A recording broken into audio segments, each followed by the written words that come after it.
Imaxes como estas da nova normalidade que xa se viviron fai máis de 100 anos. Foi no ano 1918 cando a mal chamada gripe española chegou tamén á nosa provincia. Unha pandemia que disparou a porcentaxe de falecidos.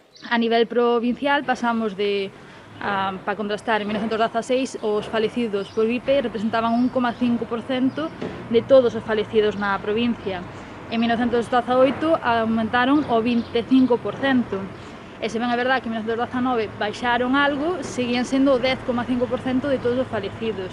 Diferenzas e semellanzas máis dun século despois que a historiadora chantadina Tamara González e a Asociación Irmandade Cultural País do Faro están a recoller nun estudio que compara estas dúas pandemias. Nesta segunda fase vamos tratar de indagar máis a nivel de concellos e de parroquias desta zona do Miño Medio, e salirá publicado ben sexa no vindeiro tomo ou no seguinte da revista Alicerces. Malia non coñecerse o número de contaxiados no ano 1918, a incidencia é a principal diferenza entre ambas.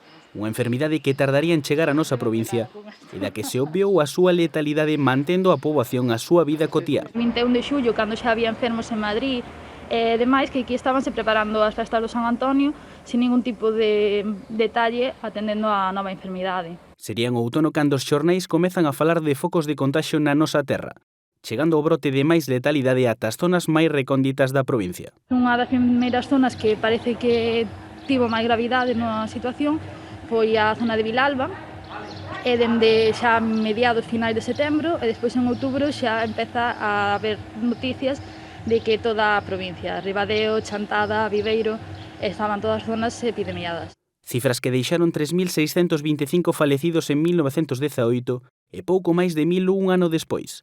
Unha baixada que, a pesar de todo, deixou a Lugo como a segunda poboación con máis falecidos na península cunha enorme incidencia no rural. No rural había unha sociabilidade moi forte, e ao mellor pois, as cousas que se vían que viñan da cidade pois non se tiñan tan en conta.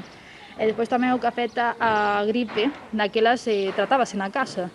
Entonces non é isto de aislar nos hospitais, como pode estar a acontecer agora. Un estudo co que Tamara quere dar a coñecer as similitudes na letalidade de ambas as dúas pandemias e concienciar a poboación de que aínda queda un longo camiño por percorrer.